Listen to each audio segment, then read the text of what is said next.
নমস্কাৰ।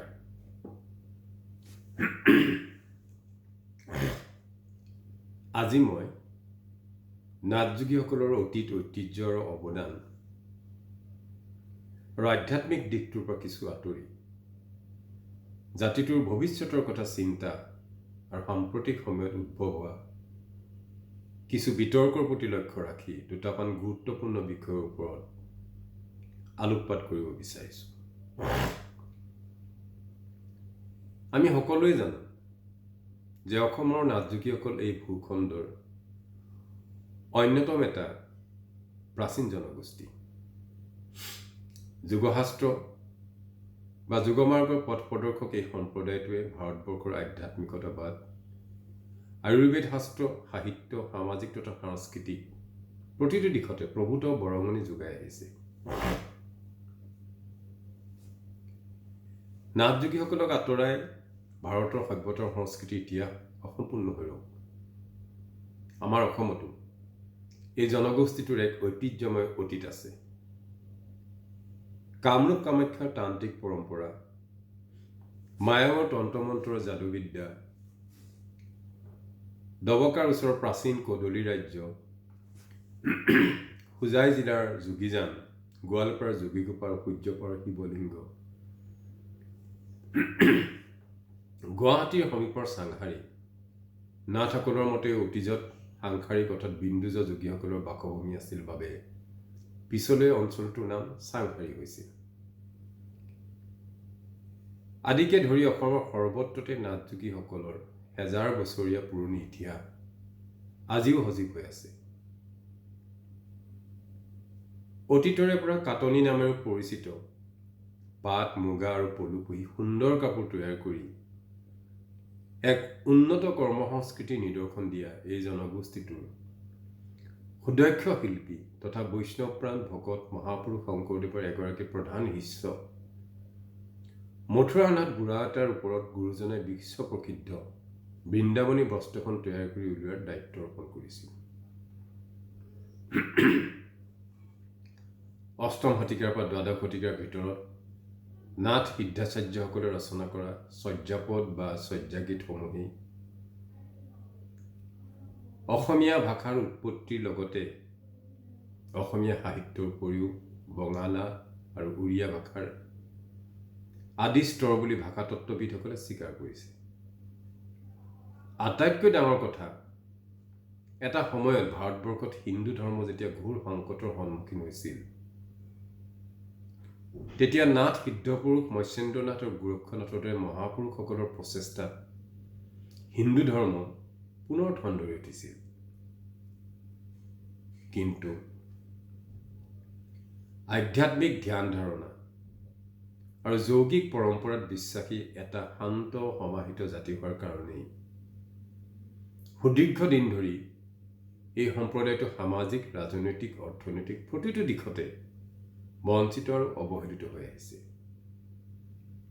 আমাৰ দেশৰ স্বাধীনতা সংগ্ৰাম, পথৰুঘাটৰ ব্ৰিটিছৰ বিৰুদ্ধে কৃষকৰ বিদ্ৰোহ আৰু অসমৰ বিদেশী সেনা আন্দোলনটোত আমাৰ সম্প্ৰদায়টোৰ আত্মবলিদানৰ কাহিনী আপোনালোকৰ আগত নতুনকৈ ক'ব নালাগে। আমাৰ মানুহখিনি ৰাজনৈতিকভাৱে যিমান সচেতন হ'ব লাগিছিল সিমান সচেতন নহয়। এয়া হয়তো আমাৰ জাতীয় দুৰ্ভাগ্য। স্বাধীনতাৰ ৭৩ বছৰৰ পাছতো আমাৰ সম্প্ৰদায়টোৰ ৰাজনৈতিক প্ৰতিনিধিত্ব কিমান? বিধানসভা আৰু লোকসভাত আমি উপযুক্ত প্ৰতিনিধি প্ৰেৰণ কৰিব পাৰিছোনে? নিৰ্বাচিত কৰি পঠিয়াব পাৰিছোনে? এতিয়ালৈকে এজনো জাতীয় চেতনা থকা নাথযোগীক আমি লোকসভাটো বাদেই বিধানসভালৈ পঠিয়াব পাৰিছো নেকি? অসম বিধানসভাৰ ১২৬খন আসনত আমাৰ সুযোগ্য প্ৰতিনিধি কোনজন? যি জাতিৰ কথা চিন্তা কৰে, যি জাতিটোৰ আৱেগ অনুভূতিক সদনত যথাৰ্থভাৱে উপস্থাপন কৰিব পাৰিছে, যাৰ বাবে আমি জাতি হিচাপে এখোজ আগুৱাই যাব পাৰিছো। যিটো জাতিৰ জাতীয় চেতনাবোধৰ অভাৱ, সেই জাতি কেনেকৈ আজিৰ পৰিস্থিতিত গৌৰৱ সহকাৰে আগবাঢ়ি যাব পাৰিব? ৰাজনীতিক আমাৰ মানুহ কিমান? আমাৰ IAS, IPS, ACS, APS বিষয়া কিমান? আমাৰ DC, SPকে ধৰি উচ্চপদস্থ বিষয়া কিমান? চৰকাৰী নিকায় নিগমৰ অধ্যক্ষ কিমান? বিশ্ববিদ্যালয় বা মহাবিদ্যালয়ৰ মুৰব্বী কিমান? ডাক্তৰ কিমান? অভিযন্তা কিমান? শিল্পী সাহিত্যিক কিমান? প্ৰথম শ্ৰেণীৰ চাকৰিয়াল কিমান? প্ৰতিষ্ঠিত ব্যৱসায়ী কিমান? বিদেশত ভাল ভাল চাকৰি কৰা আমাৰ মানুহ কিমান? এপাচি শাকত এটা জালুকৰ দৰে মুষ্টিমেয় দুজনমানেৰে আমি আন আন জাতি জনগোষ্ঠীৰ সমকক্ষ হ'ব পাৰিমনে? কেৱল জনসংখ্যাৰ জোৰত এটা জাতি শক্তিশালী হ'ব নোৱাৰে। জাতি এটা শক্তিশালী হ'বলৈ বৌদ্ধিক আধিপত্যবাদো লাগিব। সমাজৰ মাজলৈ ওলাই আহিলে আমাৰ দৈন্যতাটো দুখ লগাকৈ চকুত পৰে। আমাৰ চাৰিওফালৰ জনগোষ্ঠীয় সমাজখনলৈ চাওঁচোন। অসমত 600 বছৰ ৰাজত্ব কৰা তদুপৰি স্বাধীনোত্তৰ অসমত 3গৰাকীকৈ মুখ্যমন্ত্ৰী হোৱা IAS, IPS, ACS, APS বিষয়ে ভৰি থকা গৌৰৱশালী আহোমসকলে আজি জনজাতিৰ অন্তৰ্ভুক্ত হ'ব বিচাৰিছে। কিছুদিন আগলৈকে তেখেতসকলে সুকীয়া ৰাজ্যৰ দাবী উত্থাপন কৰিছিল। বড়োসকলে দীঘলীয়া সংগ্ৰামৰ অন্তত স্বায়ত্ত শাসনৰ ষষ্ঠ অনুসূচী লাভ কৰিছিল আৰু এতিয়া প্ৰায় এখন ৰাজ্যৰ সমকক্ষ BTR লাভ কৰিলে। কোচসকলে জনজাতিকৰণ বিচাৰিছে, লগতে বিচাৰিছে কমতাপুৰ ৰাজ্য। তেওঁলোকে কমতাপুৰ স্বায়ত্ত শাসিত পৰিষদ পালে আমাৰে অধিকাংশ নাথ বসতি প্ৰধান অঞ্চলবোৰ সামৰি কাৰ্বিসকলে স্বায়ত্ত শাসন লাভ কৰিছে যদিও সুকীয়া ৰাজ্যৰ দাবীও অব্যাহত ৰাখিছে। মৰাণ আৰু মটকে জনজাতি দাবী কৰিছে, তেওঁলোকেও স্বায়ত্তশাসন পালে। আহোমসকলে স্পেচিয়েল পেকেজ লাভ কৰিছে। মিচিং, ৰাভা, তিৱা, ঠেঙাল কছাৰী, দেউৰী, সোণোৱাল কছাৰীসকলে স্বায়ত্তশাসন লাভ কৰিছে। সিদিনা ব্ৰিটিছৰ আমোলত অসমলৈ অহা আদিবাসীসকলে খিলঞ্জীয়াৰ অধিকাৰৰ লগতে জনজাতিৰ দাবী কৰিছে। সেইদৰে দাবী কৰিছে কলিতাসকলে। স্বায়ত্ত শাসনৰ দাবী কৰিছে গোৰ্খা, গৰীয়া, মৰীয়া, আনকি মিয়াসকলো। তেনেস্থলত স্মৰণাতীত কালৰে পৰা অসমত বসবাস কৰা শান্তিপ্ৰিয় নাথযোগীসকলে নিজৰ আত্মপৰিচয় বৰ্তাই ৰাখিবলৈ কি কৰা উচিত? আৰু এই বিষয়ে আমাৰ কিমান সংখ্যক মানুহে ভৱিষ্যতৰ চিন্তাত সৰব হৈ উঠিছে বা কিমানে জাতিটোৰ পথ প্ৰদৰ্শক হ'ব পাৰিছে? আমি তাৰ উত্তৰ দিব পৰা অৱস্থাত আছোনে? অসমৰ ভৌগোলিক পৰিসীমাৰ মাজত বসবাস কৰা বিভিন্ন জনজাতীয় বেষ্টনী আৰু ষষ্ঠ অনুসূচীৰ এলেকাসমূহত বসবাস কৰা নাথযোগীসকল ক্ৰমবৰ্ধমান ৰূপত ভালেমান সমস্যাৰ লগতে সামাজিক আৰু ৰাজনৈতিক আগ্ৰাসনৰ সন্মুখীন হৈ আহিছে। কোৱা বাহুল্য যে অদূৰ ভৱিষ্যতে এই সমস্যাসমূহে এই অঞ্চলবোৰত বসবাস কৰা নাথযোগীসকললৈ অস্তিত্বৰ সংকট কঢ়িয়াই আনিব। মোৰ এই আশংকা এইবাৰ BTC নিৰ্বাচনৰ সময়ত জল পটপটকৈ সঁচা বুলি প্ৰমাণিত হ'ল। BTCৰ প্ৰায় আটাইবোৰ বড়ো নেতাই ইজনে সিজনলৈ বোকা ছটিয়াওঁতে এটা কথা পৰিস্ফুট হ'ল যে জনজাতীয় বেল্ট আৰু ব্লকবিলাকত অজনজাতীয় লোকসকলৰ ভূমি সম্পত্তি অলপো সুৰক্ষিতটো নহয়েই, বৰঞ্চ সেই মানুহখিনিক উচ্ছেদ কৰাৰ বাবেহে কোনোবাই প্ৰধানমন্ত্ৰীলৈ স্মাৰকপত্ৰ দিছে, কোনোবাই আকৌ দলীয় প্ৰস্তাৱ লৈ থৈছে। এইবোৰ কথাতে জুলুঙাৰ মেকুৰী ওলাই পৰিল। নিজৰ সম্প্ৰদায়টোৰ প্ৰতি চিৰিয়াছ নোহোৱাৰ স্বভাৱটোৱে আমাক কিন্তু ভৱিষ্যতে বৰ বিপদৰ সন্মুখলৈ ঠেলি দিব। অসমৰ নাথযোগীসকলৰ মাজত উপবিধ ধাৰণ কৰা যোগীও আছে, নকৰা যোগীও আছে, শংকৰীও আছে, শৈৱও আছে, শাক্তও আছে, বৈষ্ণৱো আছে। প্ৰকৃততে আমাৰ জনগোষ্ঠীটোৰ আচল গহ্বৰটো বহুতে বিভক্ত, ভাগ ভাগ। আজি সত্ৰৰ গোসাঁইসকলৰ দৰে, ব্ৰাহ্মণসকলৰ দৰে, মিচিং বড়োসকলৰ দৰে, আহোমসকলৰ দৰে আমাৰ ধৰ্মীয় বৈশিষ্ট্যসমূহ এটা ইউনিফৰ্ম বা একেসুৰীয়া অৱস্থাত নাই। আমাৰ মানুহখিনিক আমাৰ গোত্ৰটোৱেহে এডাল ক্ষীণ সূতাৰ দৰে যোগী হিচাপে একেডাল দোলতে বান্ধি ৰাখিব পাৰিছে। আজিৰ তাৰিখত আমাৰ নিৰ্দিষ্ট কোনো সাৰ্বজনীন ধৰ্মীয় নাইবা সাংস্কৃতিক বৈশিষ্ট্য নাই। এটা সময়ত আছিল, কিন্তু ই ক্ৰমাৎ বহুতে বিভক্ত হ'বলৈ ধৰিলে। সময় থাকোঁতেই আমি সাৱধান হৈ তৎপৰ আৰু উচিত পদক্ষেপ গ্ৰহণ নকৰিলে আমাৰ বিপদ অনিবাৰ্য। এনেও 20টাতকৈও অধিক উপাধিৰে এক দ্বৈত পৰিচয়েৰে আমি যদিহে যোগী বুলি নিজৰ পৰিচয় নিজে ব্যক্ত নকৰোঁ, ওপৰৰ পৰা চালে আমাক চিনি পোৱাৰ কোনো অৱকাশ নাই। এতিয়া প্ৰশ্ন হ'ল, এটা স্বাভিমানী জাতি হিচাপে নিজৰ এক মেটমৰা অতীত, ঐতিহ্য তথা গৰিমা থকা স্বত্বেও অসমৰ নাথযোগীসকলে নিজৰ কৃষ্টি, সংস্কৃতি, পৰম্পৰা, আচাৰ সংহতি, বৈশিষ্ট্য সকলোবিলাক পুনৰ প্ৰতিষ্ঠা কৰি এইবিলাকৰ পূৰ্ণ বিকাশ আৰু সংৰক্ষণৰ পণ লৈ ভৱিষ্যতৰ বুকুত মৰ্যাদা সহকাৰে জীয়াই থাকিবগৈ নে ক্ৰমাৎ গৈ নিজৰ আত্মপৰিচয়ৰ অস্তিত্ব হেৰুৱাই পেলাবগৈ লাগিব। আজি প্ৰায় 15টা বছৰে অসমৰ গাঁৱে ভূঞে, নগৰে, চহৰে মই এই কথাখিনিকে কৈ আহিছোঁ আৰু আজিও কৈ আছোঁ, যাৰ বাবে মই ৰক্ষণশীল এছামৰ নিৰৱচ্ছিন্ন আক্ৰমণৰ লক্ষ্য হৈ পৰিছোঁ। মানসিক, সামাজিক আৰু এছাম স্বাৰ্থান্বেষী লোকৰ ষড়যন্ত্ৰৰ বলি হৈ আহিছোঁ, অত্যাচাৰিত হৈছোঁ। জম্মু কাশ্মীৰ আৰু হিমাচল প্ৰদেশৰ নাথযোগীসকল চিডুল কাষ্ট হিচাপে অন্তৰ্ভুক্ত হৈ আছে। হাৰিয়ানা, গুজৰাট আৰু মহাৰাষ্ট্ৰত গোমন্ত জাতি হিচাপে। গোমন্ত জাতি মানে কি জানেনে? অঘৰী, ঘৰ দুৱাৰ নাই।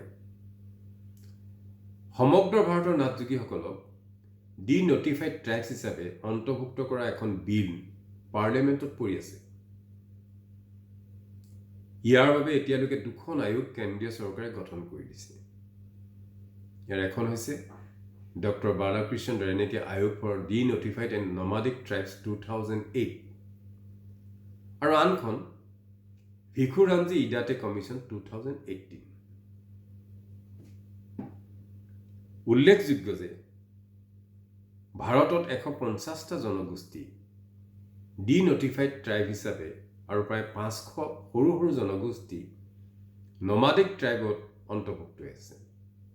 আমাৰ নাথযোগীসকল ডি নটিফাইড ট্ৰাইবত অন্তৰ্ভুক্ত হৈ আছে। ভাৰতবৰ্ষৰ বিভিন্ন ৰাজ্যত বসবাস কৰা যোগী, যোগী, নাথ, নাথযোগী, যোগীনাথ ইত্যাদি নামেৰে নাথযোগীসকল ডি নটিফাইড ট্ৰাইব হিচাপে চিহ্নিত হৈ আছে। বিলখন পাছ হ'লে জনজাতি নোহোৱাকৈও চিডুল ট্ৰাইবসকলে ভোগ কৰা সকলো সুবিধা নাথযোগীসকলে ভোগ কৰিব পাৰিব। সংৰক্ষণ, ভূমি, ৰাজনৈতিক, অৰ্থনৈতিক সকলো। তেতিয়া জনজাতিকৰণৰ কোনো আৱশ্যক নহ'ব। তাত সাজ, পোছাক, আহাৰ, বিহাৰৰ কোনো কথাই নাই। আমি নিজে কিবা এটা হওঁ বুলিলেও হ'ব নোৱাৰোঁ, নহওঁ বুলিলেও নোহোৱাকৈ থাকিব নোৱাৰোঁ। আয়োগৰ ৰিপৰ্ট মতে সকলো হ'ব, কাৰণ দেশত আইনৰ শাসন চলে। গতিকে জনজাতিকৰণ লাগে বা নালাগে বুলি আমাৰ নিজৰ মাজত কাজিয়া কৰি লাভ নাই। আনহাতেদি আমি নিজকে যিমানে ৰুদ্ৰজ ব্ৰাহ্মণ বুলি নকওঁ লাগে, ভাৰতৰ সংবিধানে বা কেন্দ্ৰীয় চৰকাৰৰ সংশ্লিষ্ট বিভাগসমূহে নাথযোগীসকলক ব্ৰাহ্মণ হিচাপে শ্ৰেণীভুক্ত কৰিব লাগিব। নহ'লে এনেই চিঞৰি থাকি লাভ নাই। কিন্তু কথাটো হৈছে, আমাৰ মাজৰে যিসকল বিশেষকৈ বড়ো ভূমিকে ধৰি জনজাতীয় এলেকাবোৰত বসবাস কৰা যোগী মানুহখিনি আৰ্থ-সামাজিক, ৰাজনৈতিক আৰু ভৌগোলিক পৰিস্থিতিয়ে জনজাতিকৰণ বিচাৰিবলৈ বাধ্য কৰিছে। তেওঁলোকক বিচাৰিবলৈ দিয়ক। তেওঁলোকে হয়তো তাৰ বাহিৰে কোনো গত্যন্তৰ দেখা নাই। গুৱাহাটী বা নগাঁৱত বহি আমি তেওঁলোকৰ সমস্যাসমূহ উপলব্ধি কৰিব নোৱাৰোঁ। যিসকলৰ তেনে পৰিস্থিতি নাই, তেওঁলোকে নিজৰ পৰম্পৰা মতে চলক। কিন্তু যিসকলে বিৰোধিতা কৰে, তেওঁলোকে এটা নিৰাপদ পৰিৱেশত থাকি জনজাতিৰ দাবী কৰাসকলৰ সমস্যাসমূহ সমাধানৰ বাবে সহায়ৰ হাত আগবঢ়াব পাৰিছেনে? বা কিবা সমাধানৰ পথ দেখুৱাব পাৰিছেনে? তেওঁলোকৰ কাষত থিয় দি সমস্যাৰ বুজ লৈছেগেনে? তেওঁলোকে নিশ্চয় কেইটামান চাকৰি আৰু সংৰক্ষণৰ সুবিধা লাভ কৰিবলৈকে জনজাতিকৰণৰ দাবী তোলা নাই। তেওঁলোকৰ মাজত শিক্ষিতৰ হাৰ কিমান, এই কথাৰ খবৰ লৈছেনে? আমি কথাই প্ৰতি অসমত 40 লাখ নাথযোগী আছে বুলি কওঁ, কিন্তু কাৰ হাতত কি তথ্য আছে? চৰকাৰী সেন্সাস হৈছে নেকি? বিটিচিকে ধৰি বঙাইগাঁও, ধুবুৰী, বিলাসীপাৰা আৰু দুখনমান জিলাৰ মানুহখিনি যদি মূল সুঁতিৰ পৰা আঁতৰি যায়, তেতিয়া অসমত যোগীৰ জনসংখ্যা কিমান হ'ব কোনোবাই ক'ব পাৰিবনে? মনৰ মাজত কিন্তু ক্ষোভ, অসন্তুষ্টি ইতিমধ্যে আৰম্ভ হৈছে। ভয়, ঘৃণা আৰু ভাবুকিয়ে দূৰত্ব বঢ়াবহে, কাকো সন্মান কৰাব নোৱাৰিব। এটা দীঘলীয়া প্ৰক্ৰিয়াৰ মাজেদিহে জনজাতিকৰণ পাবগৈ পাৰি, যিটো প্ৰক্ৰিয়া সম্পূৰ্ণ নোহোৱাৰ বাবেই আজি প্ৰায় 1.5 কোটি বছৰেও 6 জনগোষ্ঠীৰ জনজাতিকৰণ এতিয়া হোৱাগৈ নাই। ৰাজনৈতিক ভেকু ভাওনাবোৰ চলিয়ে আছে। তেওঁলোকক দিলেই আন শ শ জনগোষ্ঠীৰ কথাও চিন্তা কৰিব লাগিব, কাৰণ এক দীঘলীয়া লাইন বছৰ বছৰ ধৰি আছে। জনজাতিকৰণ বিচাৰিলে নাপায়, জুইত জাপ দি আত্মজা গলেও নাপায়। ইয়াৰ বাবে নিৰ্দিষ্ট চৰ্ত পূৰণ কৰিব লাগিব।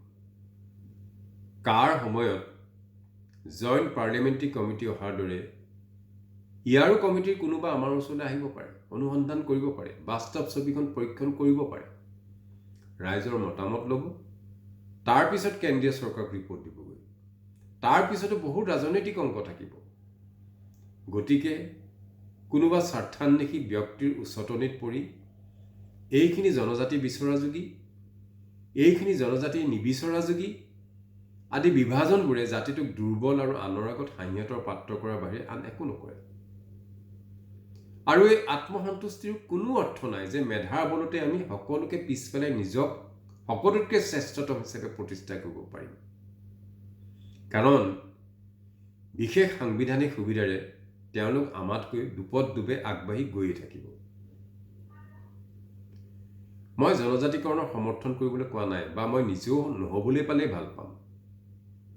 মোৰ গুৱাহাটীত মিয়াদী পট্টাৰ ঘৰ মাটি আছে, ইয়াত সেই ভয় নাই। কিন্তু কুকুৰাঝাৰ, কাৰ্বি আংলং, ৰাভা হাছন, মিচিং অট'নমাছ কাউন্সিল আদিৰ অঞ্চলবোৰৰ আমাৰ মানুহখিনি কি অৱস্থা হ'ব?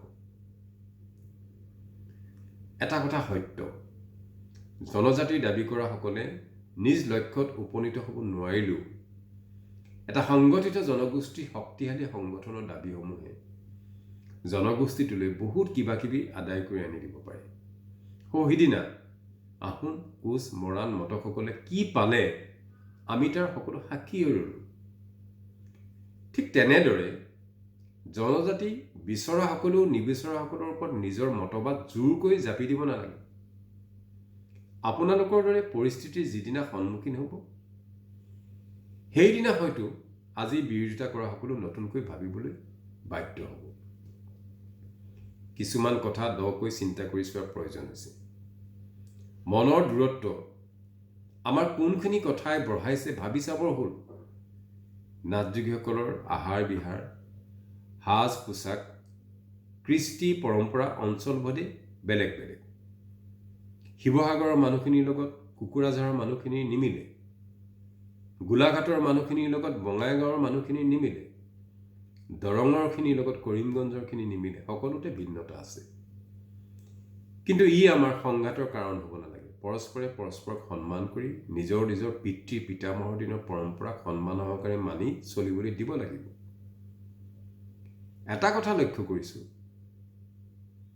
জনজাতিকৰণৰ সমৰ্থকসকলে উপস্থাপন কৰিবলৈ ওলোৱা নাথযোগীৰ জাতীয় সাজযোৰে আমাৰ মাজত তিক্ততা বঢ়াই তুলিছে, সেই কথা অস্বীকাৰ কৰিব নোৱাৰি। সহজ কথাত সেইযোৰ আঞ্চলিক পোছাক হ'ব পাৰে, কিন্তু সমগ্ৰ অসমৰ যোগী সমাজৰ জাতীয় পোছাক কেতিয়াও হ'ব নোৱাৰে। অথচ আমি সেইযোৰকো অসন্মান নকৰোঁ, সেইযোৰকো আমি সন্মান কৰিম। কাৰণ আপোনালোকৰ আইতা, আজু আইতাৰ দিনৰ পৰাই বহুবোৰ অঞ্চলত পাতানিখন ব্যৱহাৰ কৰি আহিছে। আচলতে আমাৰ জাতীয় পোছাক সেইযোৰহে, যিযোৰ পিন্ধি আমাৰ আজু ককাই, আজু আইতাক হোমৰ গুৰিৰ পৰা বিয়া কৰাই আনিছিল। ককাই আইতাক আনিছিলে, দেউতাই মাক আনিছিলে, আৰু আপোনাৰ দাদা, বাইদেউ, ভণ্টিয়ে যিযোৰ পোছাকেৰে হোমৰ গুৰিত বহি নৱজীৱনৰ পাতনি মেলিছিলে। আমাৰ জাতীয় পোছাক সেইযোৰ, যিযোৰ পিন্ধি আমাৰ যোগী সমাজখনে ভাওনা, সবাহ, শ্ৰাদ্ধাদি মাংগলিক অনুষ্ঠানলৈ ওলাই যাওঁ। আমাৰ জাতীয় পোছাক সেইযোৰ, যিযোৰ পিন্ধি পৰলোকলৈ গতি কৰা আমাৰ প্ৰিয়জনৰ মুখাগ্নি কৰোঁ, ভকতৰ সন্মুখত আঁঠুকাঢ়ি সেৱা লওঁ। এয়া আমাৰ স্বাভিমান, এয়া আমাৰ অসমীয়াত্ব, এয়া আমাৰ কৃষ্টি আৰু পৰম্পৰা। তাক তেনেকৈ থাকিবলৈ দিয়ক। আমাৰ নৃত্য, গীত, সংগীত, বাদ্যৰ মাজতো ভিন্নতা আছে, সকলোতে আঞ্চলিক চাপ পৰিস্ফুট। আমি উজনিৰ মানুহে বহাগত জেং বিহু মাৰোঁ, বহাগৰ প্ৰথম দিনাৰ পৰাই হুঁচৰি গাওঁ, মহাপুৰুষ দুজনাৰ তিথিত নামঘৰত ভাওনা পাতোঁ, ঘৰৰ কন্যা পুষ্পিতা হ'লে তুলনি বিয়া পাতোঁ। এয়া আমাৰ পৰম্পৰা। পাট মুগাৰ মেখেলা চাদৰযোৰ, এৰী চাদৰখনটো আমাৰ জীৱনৰ অভিন্ন অংগ।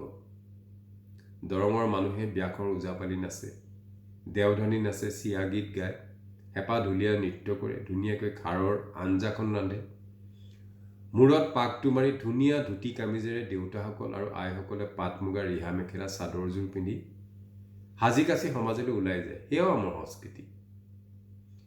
গতিকে সকলোৱে নিজৰ নিজৰ পৰম্পৰাৰে সন্মান সহকাৰে জীয়াই থাকিব লাগিব। কথাবোৰ যাতে অধিক জটিলতালৈ গতি কৰি জাতি গঠনৰ এই সংগ্ৰামখনত কেনা নালাগে, তাৰ বাবে কথাখিনি আলোচনা কৰিলোঁ। ইয়াৰ সহজ সমাধান উলিয়াব লাগিব। জাতীয় সাজ পোছাকৰ ক্ষেত্ৰত জাতীয় শব্দটো ঘপহকৈ ব্যৱহাৰ নকৰি তাক অমুক অঞ্চলৰ নাথযোগী সম্প্ৰদায়ৰ মহিলাসকলে ব্যৱহাৰ কৰা পৰম্পৰাগত সাজপাৰ বুলি ক'লে ভুল বুজাবুজিবোৰ আঁতৰিব। নহ'লে সদায়েই উজনি নামনি চলিয়ে থাকিব। চৰকাৰে জনজাতি বিচৰাসকলৰ বাবে এথনিচিটি ৰিপৰ্ট বিচাৰিব। সেই সময়তো লিখিতভাৱে সুন্দৰকৈ বহু কথা ক'ব পৰা যাব। এইবোৰ ঠিক কৰি লওক। দেখিব প্ৰতিক্ৰিয়াশীল শক্তিবোৰে উচতনি দি আমাৰ মাজত বিভাজন আনিবলৈ সুযোগ নাপাব। শেষত মই 3টা কথা, যিকেইটা আমাৰ মাজত বৰ্তমান সৃষ্টি কৰা পৰিস্থিতিৰ এক সমাধান আনিব বুলি আশা কৰিছোঁ, তাক আপোনালোকৰ আগত ক'বলৈ ওলাইছোঁ। প্ৰথমটো হৈছে, অসমৰ নাথযোগীসকলক জনজাতীয় বেল্ট আৰু ব্লকত বসবাস কৰিব পৰাকৈ, লগতে ভূমিৰ অধিকাৰ পূৰ্ণ ৰূপত বাহাল থকাকৈ আছাম লেণ্ড ৰেভিনিউ এক্ট মতে প্ৰটেক্টেড ক্লাছ হিচাপে ৰি-নটিফাই কৰিব লাগিব।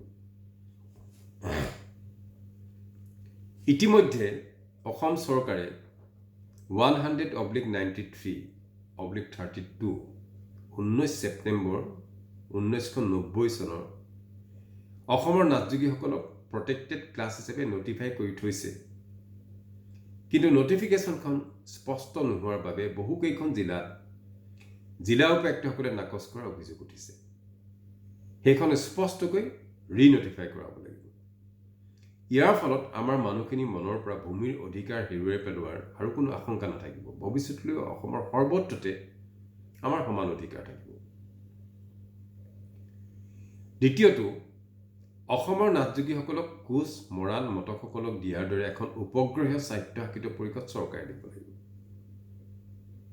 বৰ্তমানৰ সংবিধানৰ আধাৰতে জনজাতি নোহোৱাকৈয়ে তেওঁলোকক ৰাজ্য চৰকাৰে এই সুবিধা দিছে। আমিও আমাৰ স্বাধিকাৰ বিকাশৰ বাবে এখন উপগ্ৰহীয় স্বায়ত্তশাসিত পৰিষদৰ দাবীত ঐক্যবদ্ধ সংগ্ৰামত নামিব লাগিব। ইয়াৰ দ্বাৰা আমাৰ মানুহখিনিৰ সৰ্বাংগীন বিকাশৰ বাবে আমি নিজৰ মতে পৰিকল্পনা কৰিবলৈ সুবিধা লাভ কৰিব পাৰোঁ। আৰু শেষৰটো হৈছে, মই আগতে উল্লেখ কৰা বালকৃষ্ণ ৰেনেকি আৰু ভিখুৰাম ইডাটে আয়োগৰ প্ৰতিবেদন মতে কেন্দ্ৰীয় চৰকাৰে যিখন বিল লোকসভাত গৃহীত কৰাৰ বাবে পেলাই থৈছে, সেইখন গৃহীত কৰিবৰ বাবে সৰ্বভাৰতীয় স্তৰত আমি চৰকাৰৰ ওপৰত হেঁচা প্ৰয়োগ কৰিব লাগিব।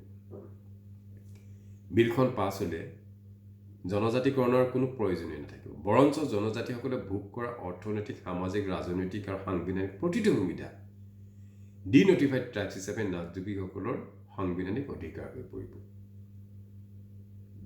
গতিকে মই ভাবোঁ আমি এই কথাবোৰ চিৰিয়াছলি চিন্তা কৰিব হ'ল। নিজৰ মাজতে খোৱা কামোৰা কৰি এজনে আনজনলৈ বোকা ছটিয়াই, এজনে আনজনক তললৈ নমাবলৈ চেষ্টা কৰি জাতিটোৰ ভৱিষ্যতৰ পথ ৰুদ্ধ কৰিবৰ কাৰণে আমি চেষ্টা কৰিব নালাগিব। গতিকে মই আজিলৈ এই কথাখিনি আপোনালোকৰ বিবেচনাৰ অৰ্থে অৱগত কৰিলোঁ। আপোনালোকে চিন্তা কৰি চাব। কাৰণ এটা কথা জানিব, এটা জাতি জীয়াই থাকিবলৈ হ'লে প্ৰথমতে লাগিব মাটি আৰু ভেটি। নিজৰ ঘৰখন, নিজৰ মাটিডৰা যেতিয়া নাথাকিব, তেতিয়া আমাৰ ভৱিষ্যত কি হ'ব? আমিতো ঘূৰি ফুৰিব লাগিব বাটে বাটে। এটা অঘৰী জাতিৰ নিজৰ থাকিবলৈ ঠাই নাইকিয়া, নিজৰ ঘৰ এখন নথকা এটা জাতিয়ে নিজৰ ধৰ্ম, নিজৰ সংস্কৃতি কেনেকৈ ৰক্ষা কৰিব? বা যিয়ে নহওক, আপোনালোকৰ সকলোৰে সুস্বাস্থ্য কামনা কৰিলোঁ। জয়তু যোগী জাতি, জয় আই।